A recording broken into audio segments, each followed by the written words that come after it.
Today we have 4 true ghost stories that get progressively scarier. Watch until the end to hear a teenage boy's terrifying encounter with a haunted closet.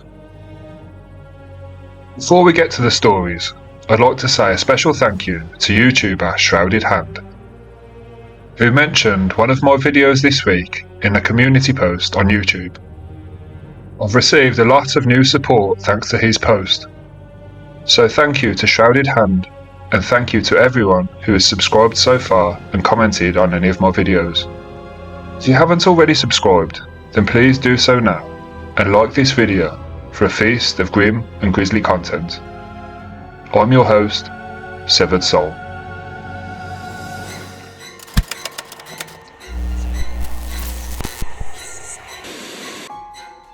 I Don't Recognise This Voice, by Reddit user Noir Stasis.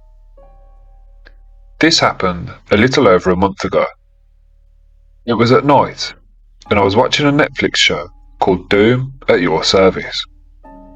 It was just getting to the good part of the episode. It wasn't too late. It was around 10 PM. I was wide awake and in the room all by myself. Besides the TV, it was completely quiet, and I kid you not, out of nowhere, I heard a man's voice shout really close to my face. The voice said, "Where are you?" followed by my name. In the show I was watching, the lady was speaking Korean, but this man's voice was in English, in the same room I was in, and definitely wasn't coming from the TV. When weird things like that happen, I just freeze up and try to tell myself to ignore it. This is exactly what I tried to do in this instance, but what really creeped me out was that the smart TV picked up what had been said. A purple ring showed up on the TV, and that female robot voice said, "I don't recognise that voice," right after I'd heard that man shout. That's when I totally freaked out and ran from the room. I knew at some point I'd have to be brave and run back in there, because I'd left the TV and all the lights on. I was absolutely petrified. Just before this happened, I heard the door in the other room start to creak and open by itself. We started having trouble with Siri, who would randomly start talking, even when nobody else had said anything. On one occasion, out of nowhere, Siri said, "Dialing 911. I was yelling at her to stop, but she just continued. She only stopped when my husband told her to stop the call. We turned her off, only push to speak. So, for the smart TV to pick up a man's voice after being turned halfway off really gives me chills. I'm just getting so sick and tired of all this creepy stuff happening to me. The Creaking Through My Night Shift, by Reddit user Beautiful Pianist 34. I decided to tell some of my personal stories. Maybe this will get it out of my system a little bit and entertain some of the folks on this channel. Here's a bit of context for you. I have a part-time job as a security guard, in which I do a night shift once each week. Once a month, myself and a few of the other guards have a meeting. We work in a school which has approximately 100 students. The school is a 2-story building with a patio out the back. On this specific day, we had a meeting just before my shift. It was business as usual, maintenance of the cameras, discussions of work-related situations, and a few jokes, etc. At the end of the meeting, just as everyone was leaving, one of the ceiling tiles fell to the floor. This was odd, but admittedly not a massive concern. I managed to put it back in place, and my shift started and carried on as normal. As expected, it was quiet once the other guys left, and the music player that we always kept on was now silent. For clarification, it's a habit that one of our colleagues has, and we all just go along with it.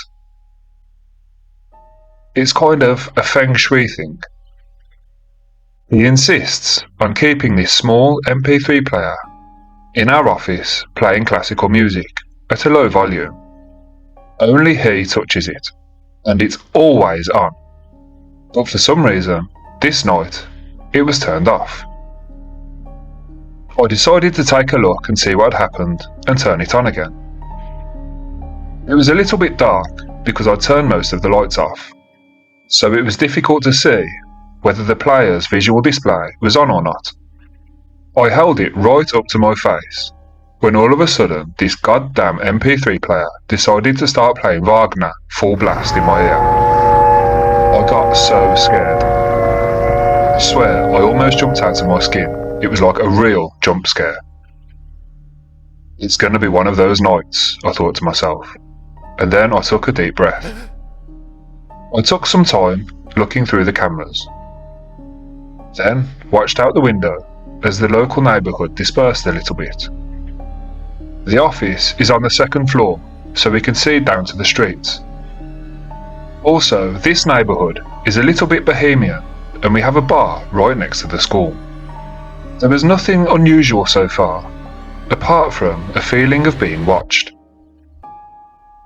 I shrugged it off and went to my activities, drinking coffee, reading a book, and of course, watching the cameras. 2 AM came, and it was time for my round. The lights were off, and everything was dark, as I'm instructed to keep it that way. I headed out of the office and began walking down the hallway. It's quite normal to hear some creaking from the building, but this time the creaking seemed to be following me down the hallway. It wasn't coming from the ceiling, the floor, or any other place. It was right beside my ears and kind of behind my head. Along with the aforementioned feeling that somebody was watching me, this creaking was now really starting to creep me out. I looked all around me, but I could barely see anything in the dark. The sound followed me through the classrooms, creaking close all around me, through the door that leads to the first floor. The stairwell is in a wide, open space. As I approached the stairs, the creaking sound stopped, but that feeling that somebody was watching me was still very much there. I went outside and across the patio and through the door that leads me back inside the building. And then, the creaking started again. The balcony smelled very much like something was rotting, but I looked around and I could see no sign of food or bugs anywhere. It was that bad, I even checked the trash cans and found nothing. This smell was absolutely putrid. I walked into the cafeteria, which had the same smell, only not quite as intense. And again, no physical evidence of anything rotten anywhere. And still, the creaking continued. As soon as I got to the workshop at the back, I heard something fall. I quickly shined my light in the direction of the noise. I could see a piece of scrap metal lying on the floor, but I had absolutely no idea where it had come from. All this time, I was trying to breathe steadily and keep myself calm. I was not only afraid at this point, I was also angry. By this time, I really wanted to find and confront whatever it was that was following me. The last stop on my route was the warehouse. As I reached the warehouse, I opened the door, and right as I did, something fell on the floor right next to my feet. I turned immediately to the left as I entered the warehouse to switch on the lights. I could see that a broom had fallen on the floor next to me, so I bent down to pick it back up. And as I bent down, I heard something right behind me. I turned around to see where the noise was coming from, And just as I did, that warehouse door slammed shut right in front of my face. As if this wasn't terrifying enough, the lights went out, plunging me into absolute darkness. This wasn't just a very inconvenient time for a bulb to blow. I actually heard the light switch flip. Something in that warehouse turned the light off. I opened the door and bolted back down the hallway. I sprinted back to the office and locked myself in, to give myself some time to calm my nerves. At last, once I was in the office, I actually felt like I was alone. Thankfully, the night remained calm after that. I'm not sure exactly what happened that night, but I know for sure I've never been that terrified in all my life. Have you ever experienced anything like this? The Dreamcatcher, by Reddit user This Guy on Reddit 999. It was a pretty normal day, staying with my mother and playing with my siblings as we all gathered round at my grandfather's. I didn't really know the reason for this visit, and nobody seemed to talk about it, but it was an opportunity to see some of my relatives that I didn't really get to see that often. My mother, my aunt, my sister, and all my cousins met at my grandfather's house. All us kids played and did our own thing, and the adults did theirs. Everything seemed completely normal and fine, and being a young kid, I didn't really question why we were there too much.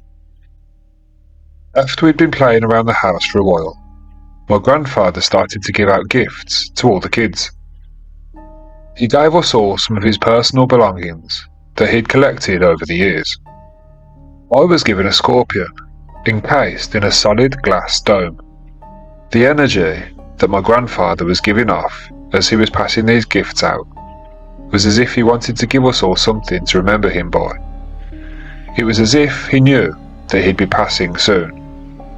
I remember feeling quite uneasy about the situation, and I heard my mother and aunt discussing that they thought that was what was happening too.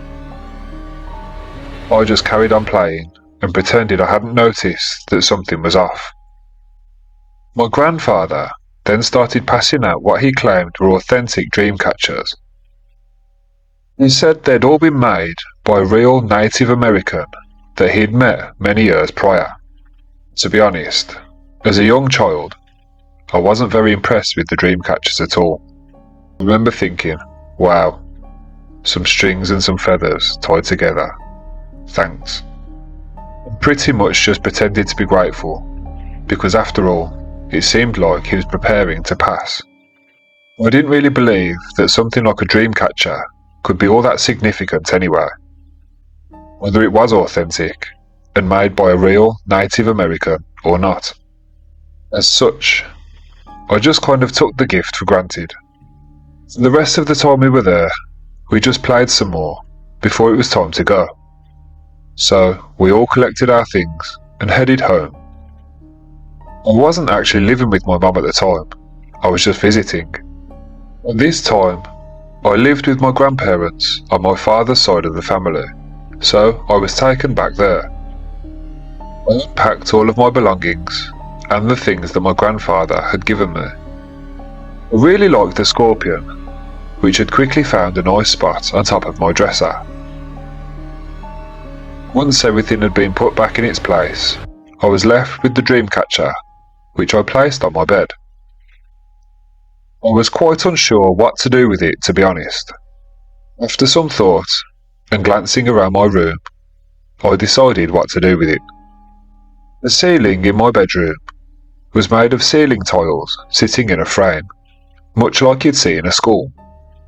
I decided to lift one of the tiles in the ceiling, tuck the string into the frame and lower the tile back on top of it, so that the dream catcher would hang from the ceiling. It wasn't directly above my bed, but it was very close to the side of it. After this, I made my way back upstairs, because me and my grandfather had the house to ourselves. He had planned a night of renting movies and eating pizzas as a boys' night in. It was a normal, entertaining night, and before the movie was over, my grandfather was asleep in his recliner. The movie ended shortly after, and I was overcome with a feeling of restlessness. I didn't really feel like doing much, but I just had this compelling feeling to get up and do something. So I collected the pizza plates and made my way into the kitchen.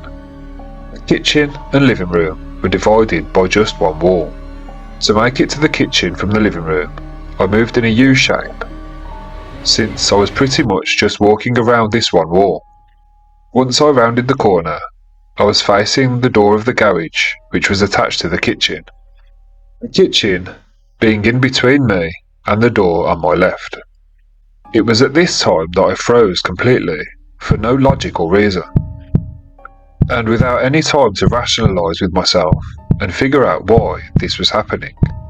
It felt as if I'd have been knocked out of my own body and stuck in what I could only describe as a spectator mode. I had this terrifying tunnel vision, as if something really wanted me to stare at that garage door. Within a split second, and without any warning, that garage door burst open. The lights in the garage were on, but there was nobody behind the door. I was still frozen, in this spectator-like state, feeling separated from my body.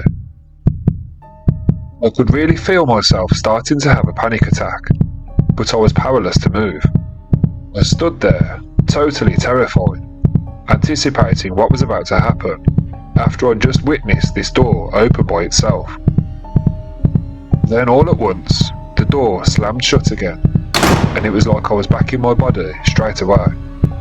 The first thing I remember thinking was how hard that door had slammed shut. It was as if it made the whole floor shudder. It even seemed to make me stumble slightly.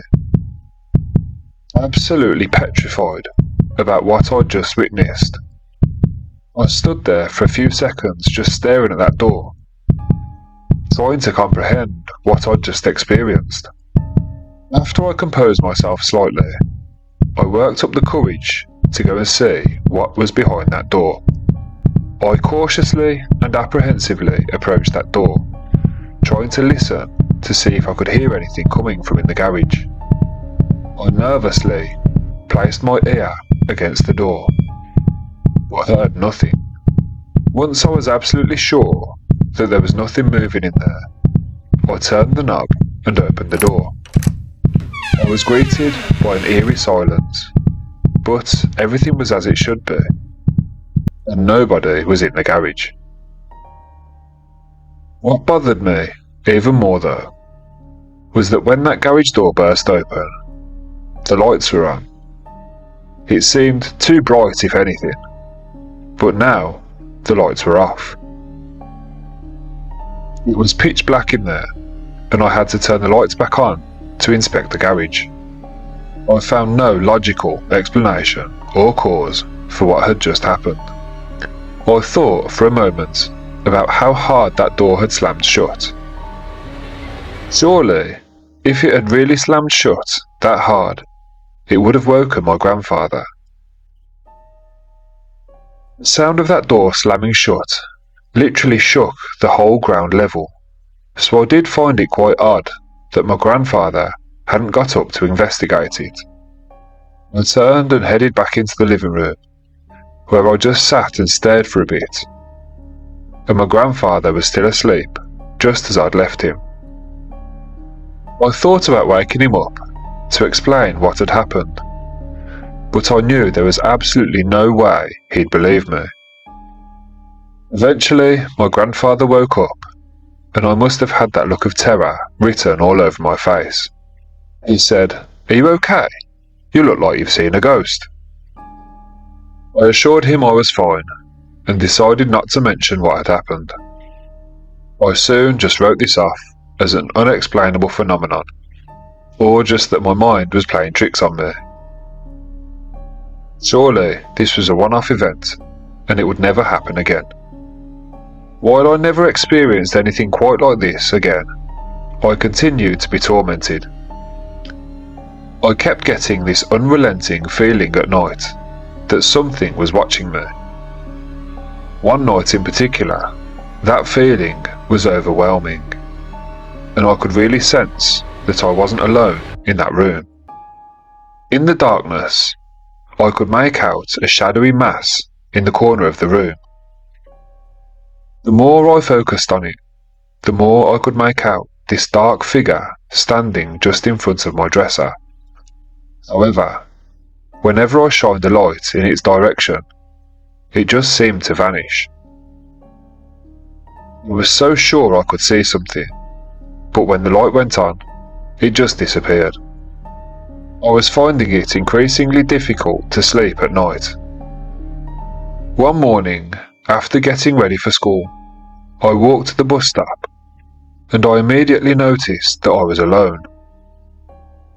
I thought it was odd, but tried not to overthink it. I just kept telling myself the bus is going to arrive soon, and nothing out of the ordinary is going to happen. And soon the bus arrived. I got on and instantly felt relieved. While I was looking for a spare seat on the bus, I quickly glanced behind me to look by the front door. I saw a kid behind me, wearing all black dress clothes, as if he was going to a funeral. Initially, I didn't think much of it. That was until I sat down and started to talk to one of my friends. The conversation started fairly normal.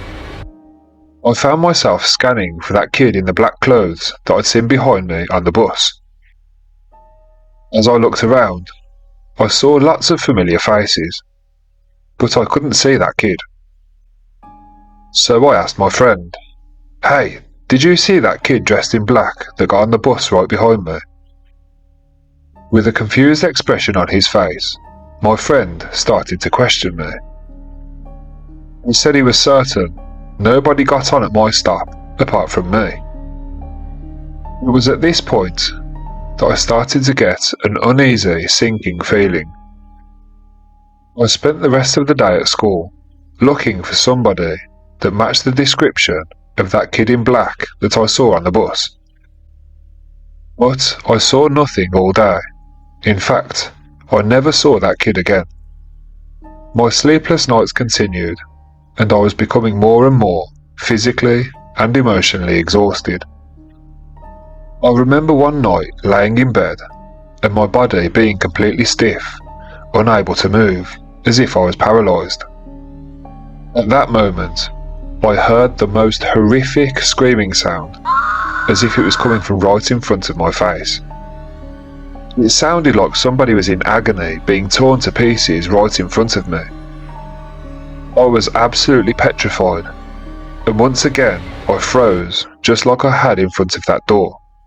The screaming stopped shortly after, and I regained my ability to move. My grandparents had become quite aware of my change in behaviour, and sat me down to talk to me about what was going on.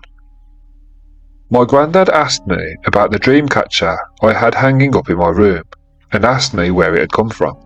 I told him about the origin of the dreamcatcher, although to be honest, up until this point, I hadn't really put two and two together that these things happening to me coincided with the time that I'd put that dreamcatcher in my room. My grandfather strongly recommended that I remove that dreamcatcher from our house. I thought it had to be worth a try, so that's exactly what I did. As if by some sort of miracle, the experiences stopped, and my life gradually returned to normal. I've told very few people about this, and it upsets me just talking about it. This was all very real for me, no matter how unbelievable it might sound. The Cedar Closet, by Reddit user As Above, So Below 75. We moved from the city to a big house in a quiet suburban neighbourhood when I was 5.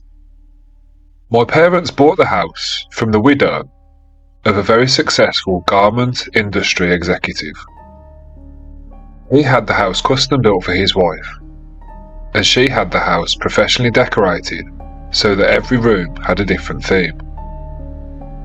This made for a very interesting childhood, with lots of discoveries. Within a few days of moving in, my parents found two very strange books hidden in a crawl space above their closet. The first was a small address book with the names and addresses of prominent Jewish gangsters from the 40s and 50s. The other was a notebook containing detailed information about animals, mainly dogs and cats. Maybe they were the previous owner's pets. But my mother felt that this had something to do with animal sacrifice. Next to the animals' names were drawings of pentagrams and incantations with dates. Both of the books were burned in the fireplace not long after they were found. Those books are unrelated to this story, but it's just a very strange detail about the home we grew up in. This story isn't about me either. It's about my older brother, Jay. Jay is the oldest of three. He is 6 years my senior and 4 years older than my sister. My parents divorced when he was a teenager in the mid-1980s, and from that point, all bets were off for my brother. My mum is very easygoing and a bit of a hippie, but my father always laid down the law. With my father now out of the house, Jay had free rein to do whatever he liked. This was the time of satanic panic, heavy metal, Dungeons and Dragons, the Commodore 64 computer, and my brother embraced it all. He was a classically trained and very naturally gifted artist before all of this. He regularly won contests and hung his art all around our house, as well as our schools and principals' offices. He attended art school twice a week, but once he got into heavy metal and Dungeons and Dragons, his interests shifted. He grew his hair long, and his circle of friends began to change. They went from nerdy computer kids to heavy metal heads in motorcycle jackets and Iron Maiden t-shirts. They would often gather round at our house when I came home from school, and I could always smell what they'd been up to. It was one of his new friends that would change our perceptions of reality and our ideas about life after death. His name was Ed. Eccentric, odd by all accounts, but still quite a nice guy. Ed could also ride a unicycle and would carry an Ouija board with him everywhere he went. He carried it on his back beneath a long black trench coat. What gave Ed credibility in our eyes was the way he used the board. He would only ever use one hand, barely even touching the planchette. And in a flat, emotionless tone, he would recite the words being spelled out. The planchette would move around so fast and deliberately, it was difficult to even make out what was being spelled out. To me, seeing that as a little kid and not really understanding it was really spooky.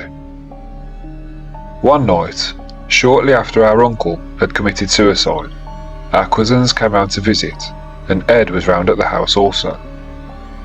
Ed didn't know anyone there other than my brother, and he didn't know anything about the details of my uncle's death.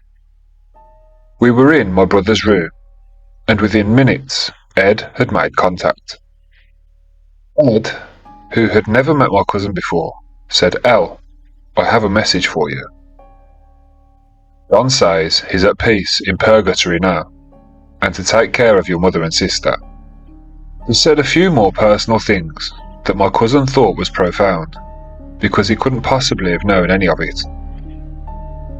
My cousin, who was crying at this point, now said, "How do I even know it's really you?"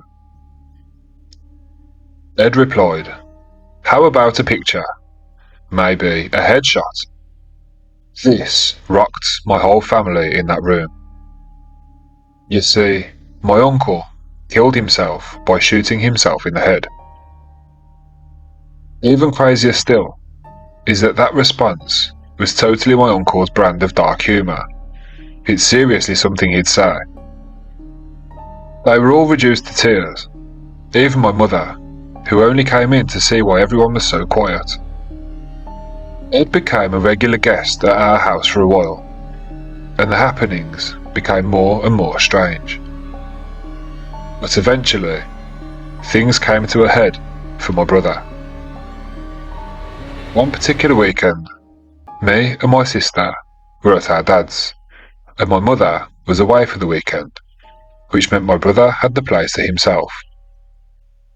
He said he had a few friends over, and they were playing video games in the basement.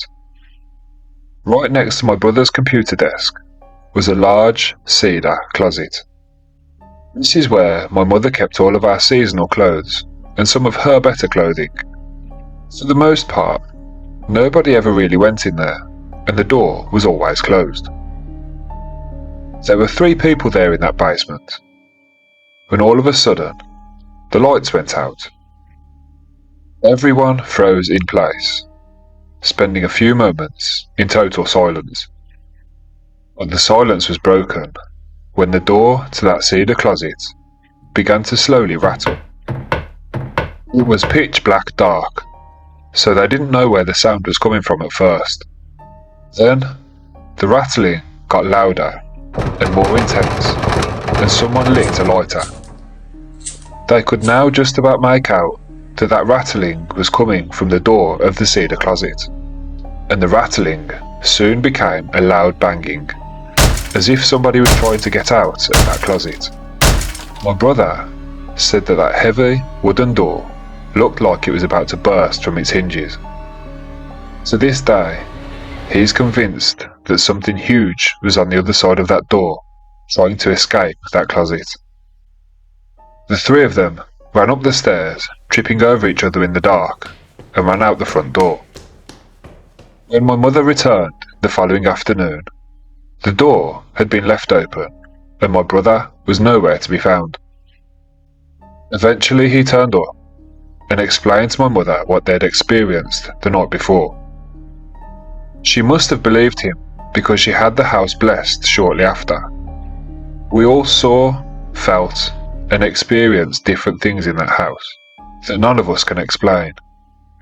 But not all of it felt scary or evil to me. My takeaway from growing up in that house is that sometimes it's the people that are haunted. Maybe it's in the different ways that they interact with certain places, which draws out different energies and projects them at that person. That wraps things up for today. Please leave any thoughts in the comments section down below. Don't forget to like and subscribe to this channel for a feast of grim and grisly content. I'm your host, Severed Soul.